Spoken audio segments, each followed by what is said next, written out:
Wes, it's Bob and Tony here in our Eastern Connecticut studio. Welcome to the show, Wes. Good evening, Wes. Thank you, Tony.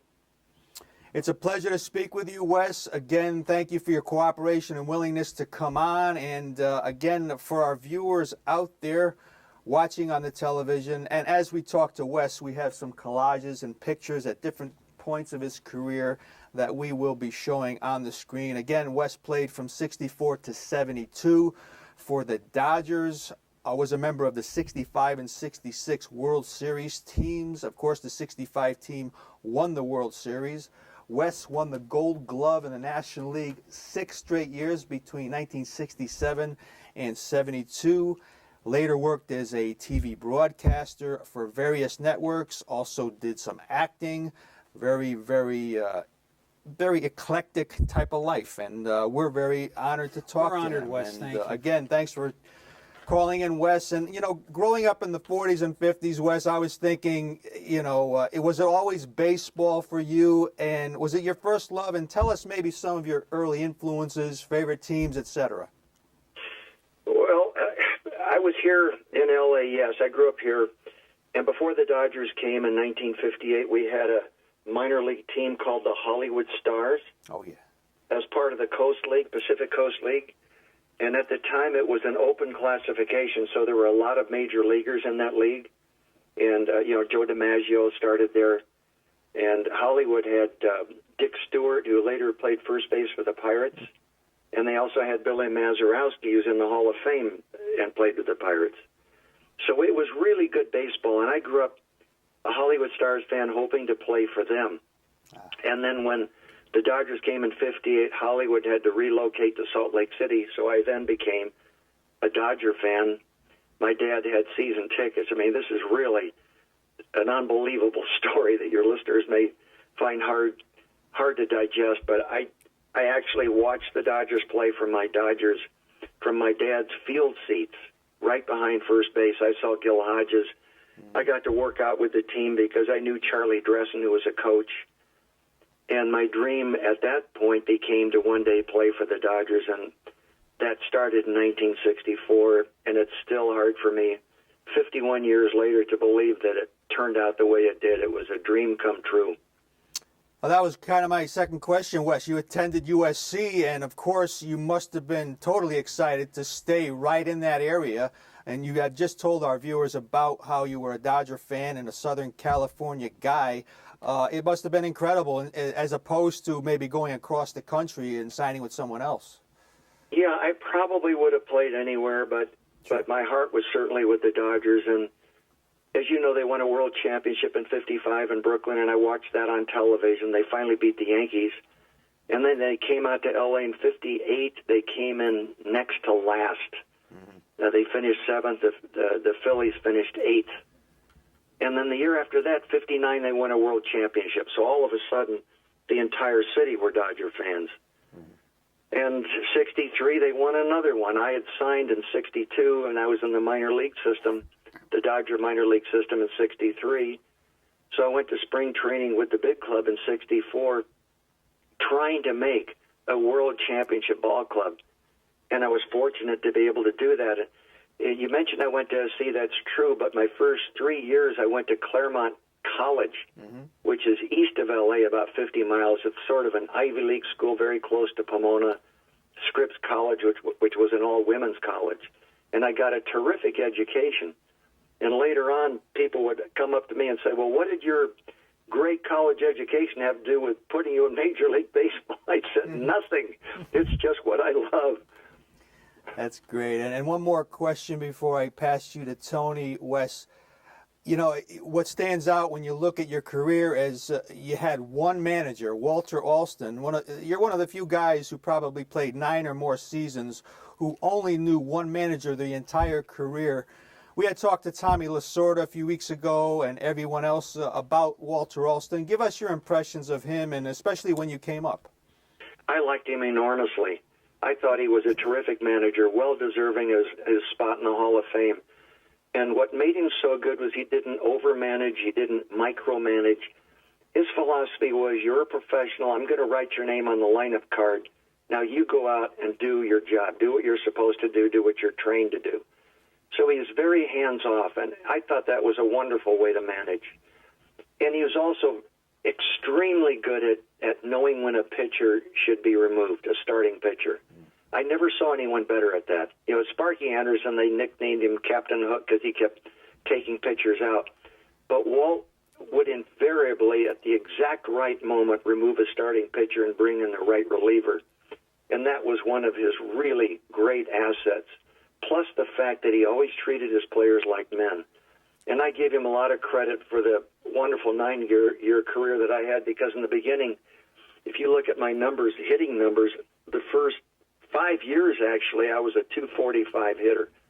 And he had the patience to stay with me and keep starting me at first base in an era when most first basemen were like Willie McCovey or Orlando Cepeda or Bill White or Richie Allen, guys who were hitting lots of home runs.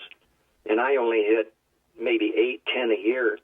And finally, in 1969, and starting in 69, the last 4 years I played, I was a 290 hitter. So his patience paid off to the point where I finally learned how to hit big league pitching.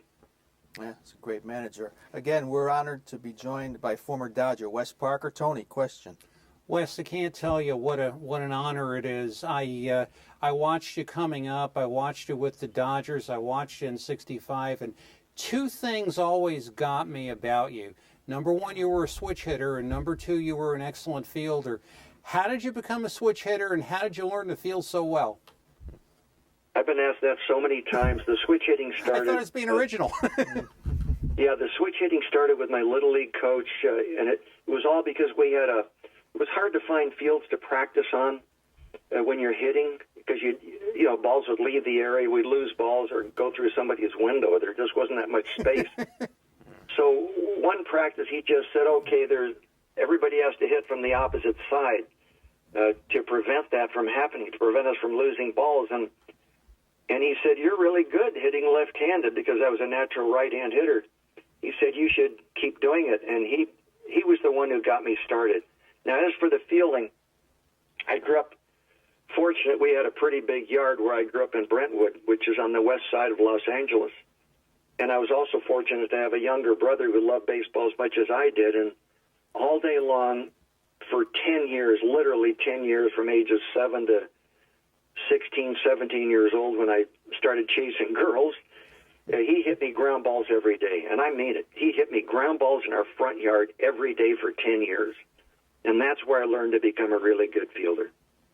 That will do it. As Tony and I say all the time, repetition is underrated, Wes. And, It sure is. And boy, oh boy, and it sure paid off for you. And I look back, and Tony and I were talking about that '65 season. It was so special, Wes. The team improved 17 wins over the year before, and of course you go and you beat the Twins in the World Series. You hit a home run in that World Series. Can you believe, Wes, that it's been 50 years? Yeah, I can. Time is subtle, but the memories just burn. I can tell you every single thing about that World Series. I can tell you about the home run. I can tell you so many things about my career. They're just seared into my brain. I absolutely love baseball. I can tell you that. What I don't understand is how we could win a world championship in '63, win another one in '65, get to the World Series again in '66, and be so bad in 1964. I just don't understand it. Yeah, it was very, very strange how that, the team improved so much. And that '66 season, of course, you just mentioned, you got back to the World Series, Wes, losing to Baltimore. Any memories, are they as vivid as the year before? Yes, they are. I really thought we had a better team. We had a better bench, definitely, in '66. And my impression was that the Minnesota Twins, who we beat in '65, were a better team than Baltimore in '66, because we were facing fantastic pitching. We got shut out in 3 of those games, but we were very, very tired, because we had been behind for 5 months, basically the entire season. We finally got into first place in early September of that year of '66, and we basically hung on. It was a very, very tough pennant race. We clinched the pennant the last day of the season in Philadelphia, and Baltimore had clinched with at least 10 days to go. So they were rested and fresh, and we were very, very tired. And winning the pennant was everything to us. The guys always said the main thing in your career and in your competition is to get to the World Series, not necessarily to win it. Of course you want to win it, but the real reward is just getting to the World Series. So that was our main focus, and we did achieve that. And it's just unfortunate, I think, that we were so exhausted going into that World Series that we did not give a great effort, plus the fact that Sandy Koufax, obviously our best pitcher, had to pitch the last day of the season in order to get us to the World Series and couldn't start a World Series game until Game 2. Had he started Game 1, where we at least scored 3 runs, we might have won that one 3-0, and it could have changed the entire World Series. Yeah, the way he was pitching back then, it's a very good possibility. Again, on the phone with Wes Parker. Tony, again. And Wes, you think of 1965, and we've been watching things here and there being, especially the month of August, the 50th anniversary of the Roseboro Marichal incident, and you were playing that day. And from what I understand, Johnny had said to Sandy, you've got to throw at Mays. Sandy said, no, I'm not going to do that. And Johnny said, I'll take care of it myself. If that is true, were you aware that something was about to take place? I was not. I was a rookie starter along with Jimmy Lefevre. We were both rookies in the starting lineup. I'd played the year before, but not as a starter. So I wasn't really aware of all of that. I was just fighting so hard for us to win the pennant that year, and I was concerned, very, very concerned with my batting average, which was hovering around the 240 mark. And we needed to beat the Giants. It was such a gigantic game. It was Koufax against Marichal, 2 of the greatest pitchers of the time, along with Gibson. But Marichal had thrown at 2 of our guys. I think it was Wills and Fairley that he hit. And he had thrown close to other hitters. He hadn't lost at Candlestick Park in something like 2 years. He was a god there. And he was being embarrassed because we had a 3-1 lead or 3-0 lead.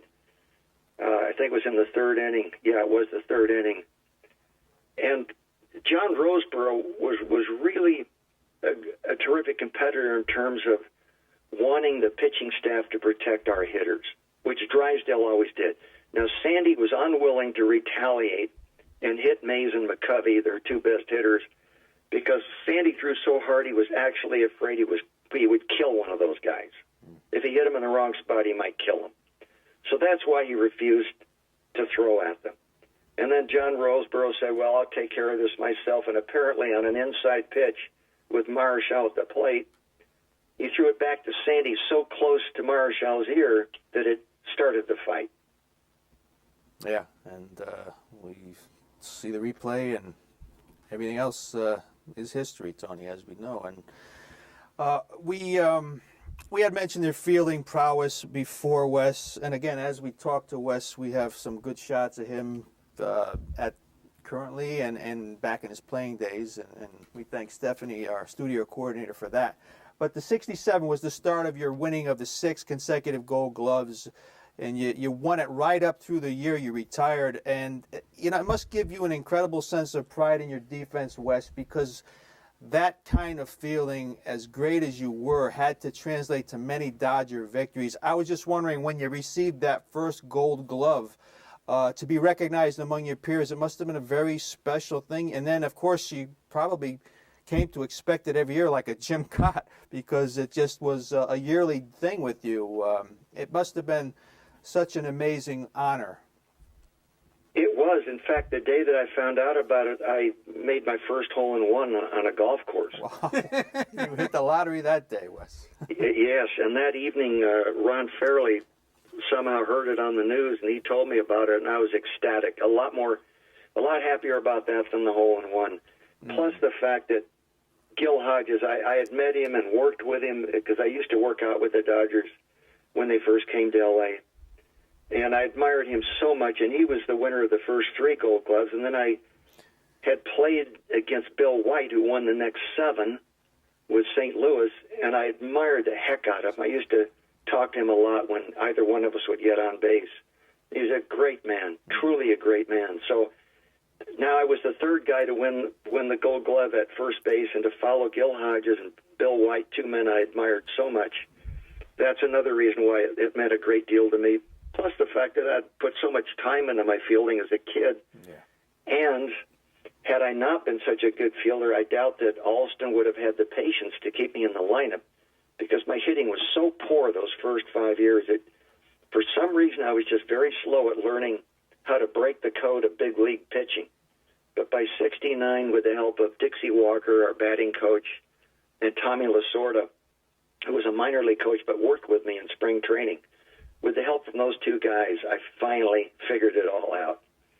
Well, just as a side note, before I get you to Tony, that 70 season, his average went up 41 points, Tony.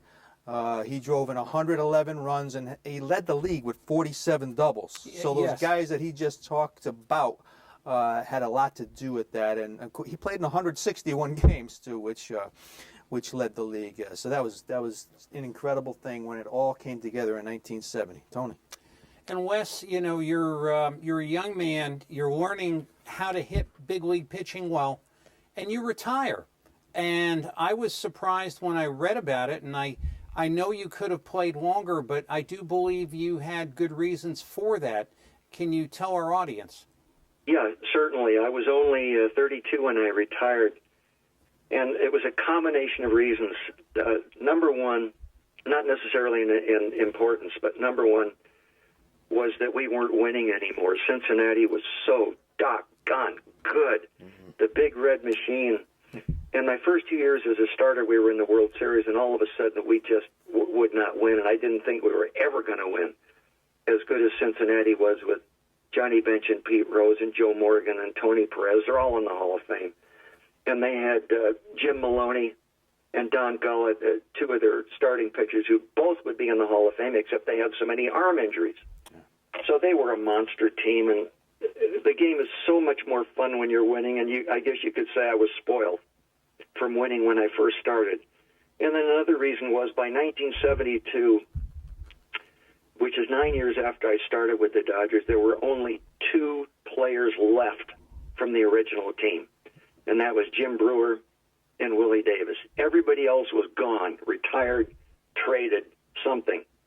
And I just didn't want to go through the transition. I could kind of feel the free agency thing coming. Salaries were going way up. And salaries are great for players. They've done a lot to make many, many millionaires in this country. But they've also, I think, destroyed a lot of the unity and camaraderie that we players had back in the early 60s, because guys were closer. You didn't have guys with suites. Everybody had a roommate. Guys would take taxi cabs together before and after games. They would eat together after games, talk to each other on the airplanes or buses or whatever it was. And now guys are just pretty much independent and go their own way because they're making so doggone much money. Yeah. So it's been a little rough on the fabric of baseball, and the chemistry of teams, on the closeness of players with each other. And I kind of felt that coming too, and I didn't want to play in that kind of an era. I was really through and through a team player, and I just could never have been a player where I went only for my own statistics. Mm-hmm. And while you were on your way into retirement, you were around that group of guys like Say, Russell, Buckner, Garvey. We call them Lasorda's children, yeah, Tony. Valentine. But they were coming along at that time, Wes. Did you ever get the feeling that these guys would truly gel and be around as long as they were?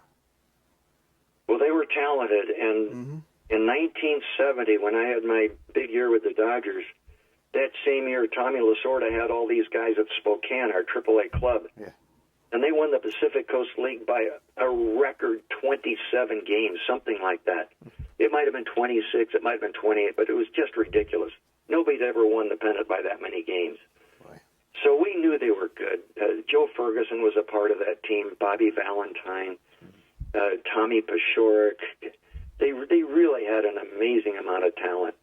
And there was no reason for us to think that they wouldn't do the same in the big leagues. And Bill Russell came up first, and I saw him. He gradually replaced Morey at short.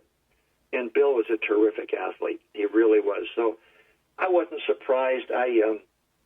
It was a wholesale change. If you look at our roster in 72 and then look at the roster that opened the season in 73, it was probably about a 50% turnover, and that never happened, never in the 60s and 70s. If 2 or 3 players changed, that was about normal. Now, today, you can have rosters changed by as many as 8 or 9 players, which is about 30 to 40%. But we did that in 73 after that 72 season, which was very, very unusual but very beneficial. In fact, that year, if you look at the record book, as Stingle used to say, you can look it up. Mm-hmm. The Dodgers were in first place by 9 games starting September, and Cincinnati beat them. Boy, yeah, it's tough. Mm-hmm. Dodger fans will remember it for certain. For sure. Again, we're enjoying our conversation with former Dodger Wes Parker. Tony? And you know, Wes, the first time I saw you act, I'm of the generation where you were telling Greg Brady how to do well in school. And you had an acting career after that and a broadcasting career, and I understand you're really a movie fan. How was that career compared to your baseball career? Did you enjoy it, or did you wish it could have been a little bit different here or there? No, I don't wish it could have been different, and I did not particularly enjoy it. I enjoyed having steady work. I didn't like the process of trying to get jobs in the film industry. It's extremely competitive. I didn't like the fact that a lot of times when you did have a job, an ensemble cast, that it wasn't always a team effort. And I was so used to that. I was so accustomed to everybody being on everybody's side, supporting each other. But actors can be selfish. They really can be. And that was a problem for me. I always wanted it to be a team effort, and there were times when I felt jealousies, and I just could not function. I couldn't perform well in that kind of an atmosphere. Understood.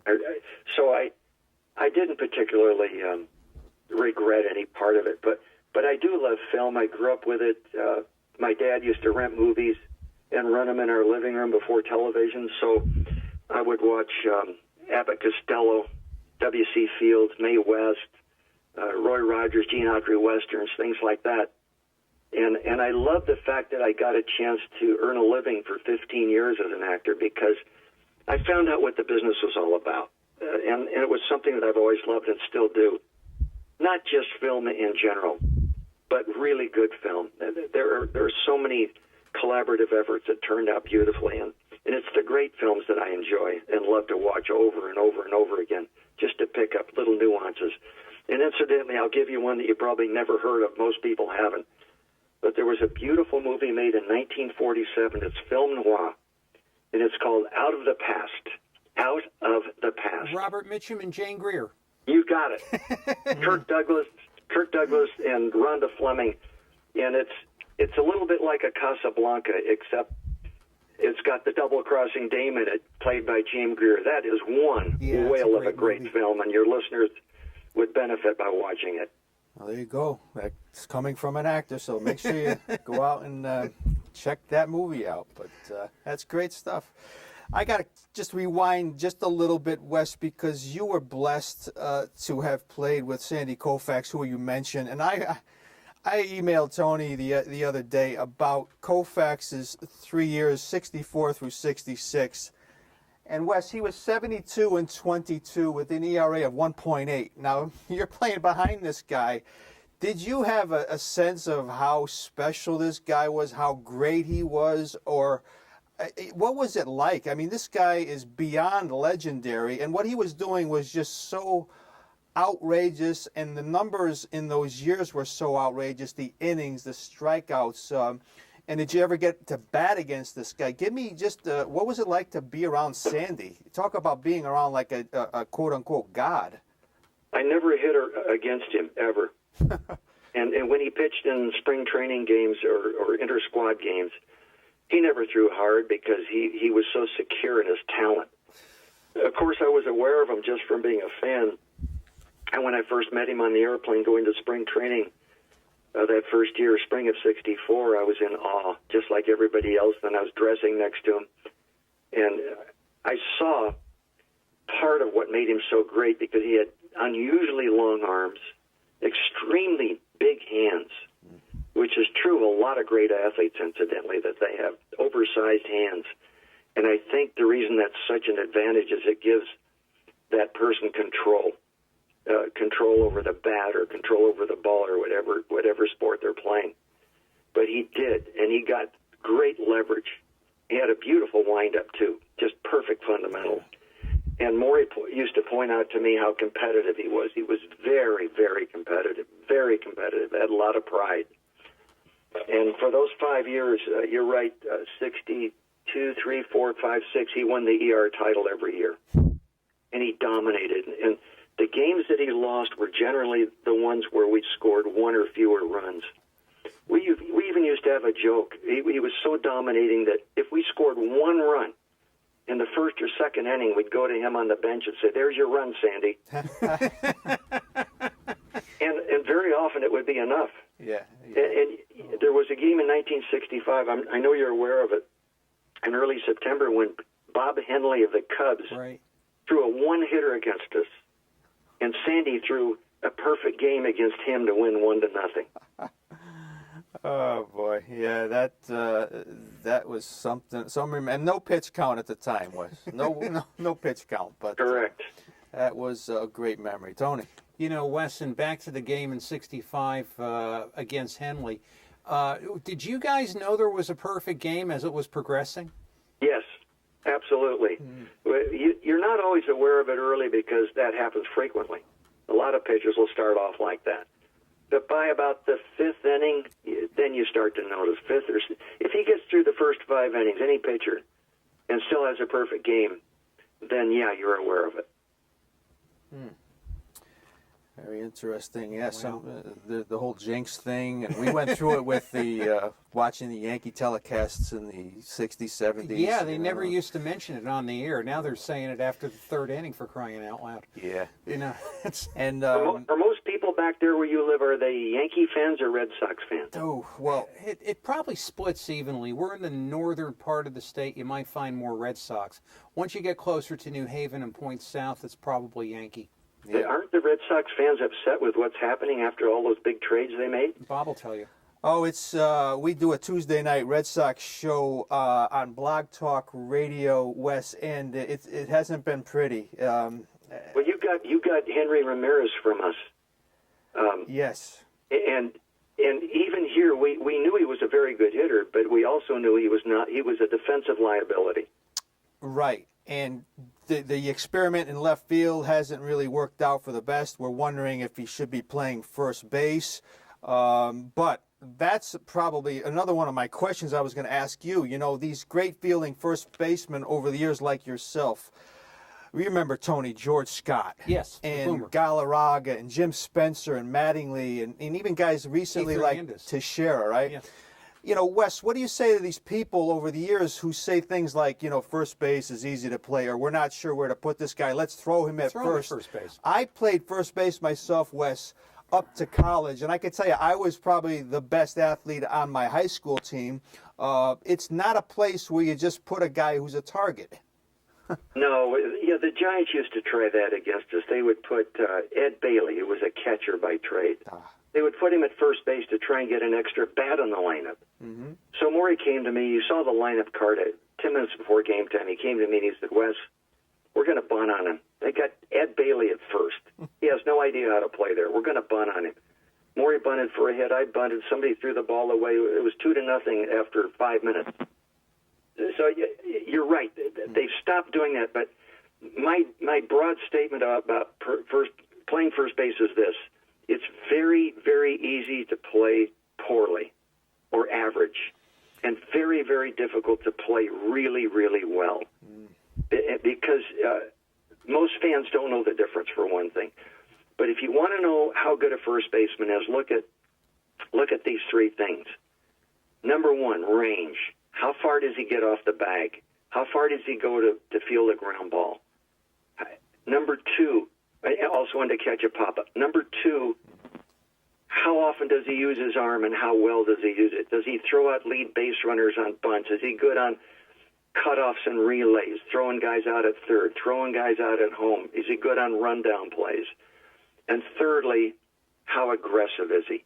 Because a lot of first basemen can compile a very high fielding percentage by simply being timid and not going after the tough plays. Maury Wills used to tell me, Wes, the good base runners are the guys who get picked off. The bad base runners are the guys who never get picked off because they never take any chances. And he's right. Great point. Yeah, very true. And again, the athleticism possessed by some first basemen over the years, it's there, and and footwork. It's not.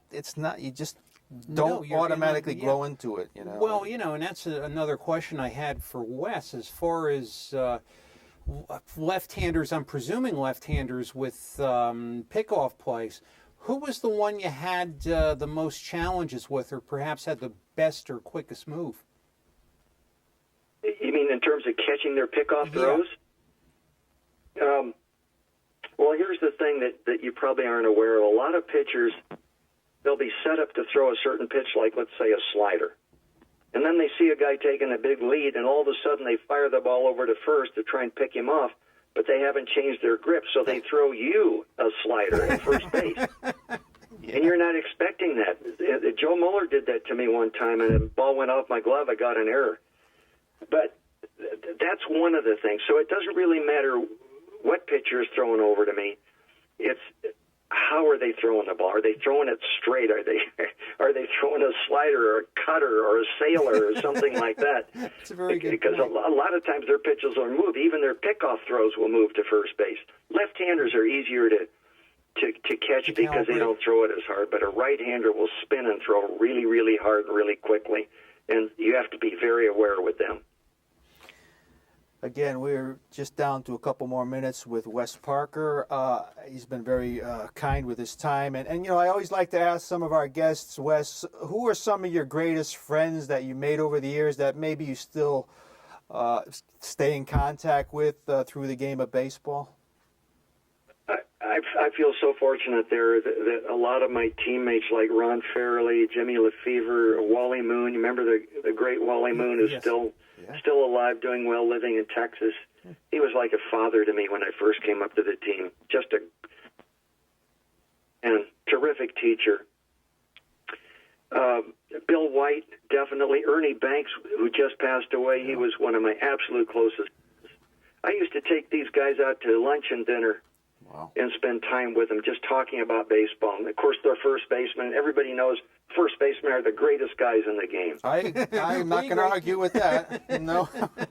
No argument here. Tony, final question for Wes. And Wes, we know you do community work for the Dodgers. And where are you speaking, and what kinds of things do you speak on?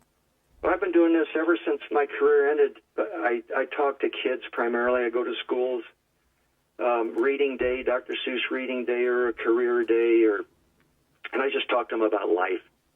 I feel like I've been very fortunate. I've learned a lot about what it takes to be happy and successful in this life, that it's an inside job, that you have to work at it just like you work at anything else. And I tell them to stay in school, don't take drugs, things like that. And then I'll talk to Christian groups. I'm a strong Christian. I enjoy doing that. Senior citizens, I volunteered for 12 years and taught a sports class at Braille Institute in L.A., which is a place where people who are legally blind can go to get free services. And I really, really enjoyed that. When you've been fortunate in your life, you want to give back. So I've been blessed to be able to do that, and I've enjoyed every second of it. And Wes, is Vin Scully, is this guy ever going to age? Vinny, without a doubt, as you know, is the finest baseball announcer that ever lived. And I heard Mel Allen, who I loved, on the World Series. And I heard Red Barber. And I've heard of a few other very good ones. I used to love, the guy in Pittsburgh. Prince. Bob Prince. Right. I used to love Bob. Bob was such a homer. God, did he love his Pirates. But he was a good announcer. He really was. Vinny is just smooth. He's so smooth, intelligent. Everybody talks about his great voice and his stories, but gosh, he's such an intelligent man. I think that's what people don't realize. his IQ is probably 160, and he should have never been a baseball announcer. He should have been a writer or a speaker or a politician or, I don't know, something like that. But the fact that he became a baseball announcer is a blessing to all of us because he's a poet. He writes in the air. He's like Mozart who took dictation from God. Vinny's almost the same way. He writes in the air, and he never needs a rewrite. He's phenomenal. There you go. Tony, it's the Fordham education, but Yeah, Bob's a proud Fordham alum. we're Wes. going to leave that alone. But again, look, Wes, we can't thank you enough. It's been such a pleasure We have been talking blessed, my Dodger friend. baseball. Thank you. We've talked to Tommy John and Al Downing and Lasorda, and we always learn some great new stuff about the Dodgers, and you've been such a pleasure to speak with. They called him Mr. Steady. Again, 6 Gold Gloves. Wes Parker of the LA Dodgers. We can't thank you enough, Wes.